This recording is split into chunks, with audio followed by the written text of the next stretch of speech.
come to night. Now I've come to night 305.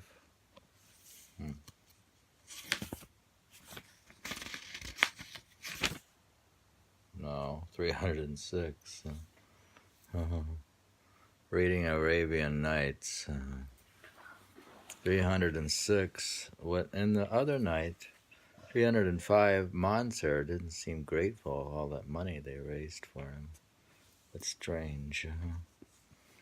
Mansur. The morning now dawned, and Scheherazade broke off from what she had been allowed to say. Then, when it was the 306th night, she continued, "I have heard, O fortunate king, that Salid said. I then went to Al-Rasid and told him the whole story. He was astonished by Yahya's generosity, liberality, and chivalrous nature, as well as the baseness and wickedness of Mansur. He ordered the jewel to be returned to Yahya, saying, I cannot take back any gift that I have given." Salid went back to Yahya and told him how badly Mansur had behaved, but he said to him, "Salid, when a man is short of money, distressed, preoccupied, he cannot be blamed for what he says, as this does not come from his heart." He went on trying to find an excuse for Mansur until Salih wept and said, "The celestial sphere, as it revolves, cannot bring into existence another man like you. How sad it is that a man with a generous nature like yours should be buried beneath the ground." Then he recited these lines: "Hasten to do whatever good deed occurs to you, for generosity is not always possible. How many a man has held back from a generous action he could have done, and then has been restrained by poverty."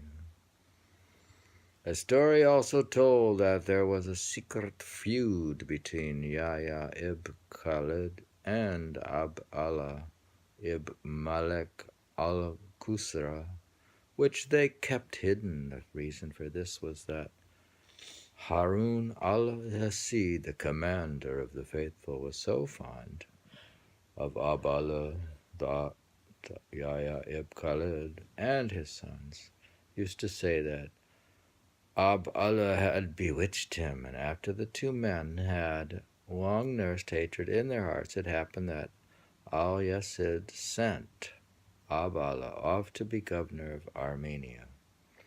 When he had settled on the provincial throne, he was approached by an Iraqi, a cultured man of shrewd intelligence, but of limited resources, whose money was gone and whose circumstances had declined. This man had traveled to visit him in Armenia with a forged letter purporting to have been sent to him by Yahya ibn Khalid. When he arrived at the palace door, he gave the letter to one of the chamberlains, who took it and passed it to Abd Allah, and Allah opened it, read it, and studied it carefully. Realizing that it was a forgery, he sent for the Iraqi, who, on coming before him, blessed and praised him and his court. Abd Allah asked him, "What prompted you to take this trouble to come to me with a forged letter?"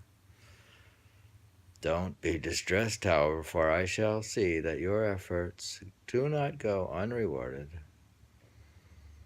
The Iraqi replied, "If my arrival is unwelcome, there is no need for you to think of a pretext to keep me away. God's earth is wide, and He, the provider, lives forever.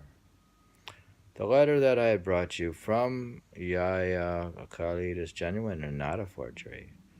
Abd Allah said, "I shall write to my agent in Baghdad and tell him to make inquiries about it. If it is really genuine and not forged, I shall appoint you as an emir over part of my territories, or else, if you prefer a gift, I shall give you 200,000 dinars, together with horses, fine camels, and a robe of honor. If, on the other hand, it is a forgery, I shall condemn you to 200 lashes and have your beard shaved off. And on Aballah's orders, the Iraqi was taken to an apartment where he was provided with everything he needed while the affair was being investigated. And Allah then wrote to tell his agent in Baghdad that man had come to him with a letter supposedly written by Yahya ibn Khalid. He added, "I'm suspicious of this letter, and I want you to go yourself to check on it without delay. Send me back a reply quickly, so let me know whether it is genuine or false." And Allah's letter reached Baghdad as the agent rode off.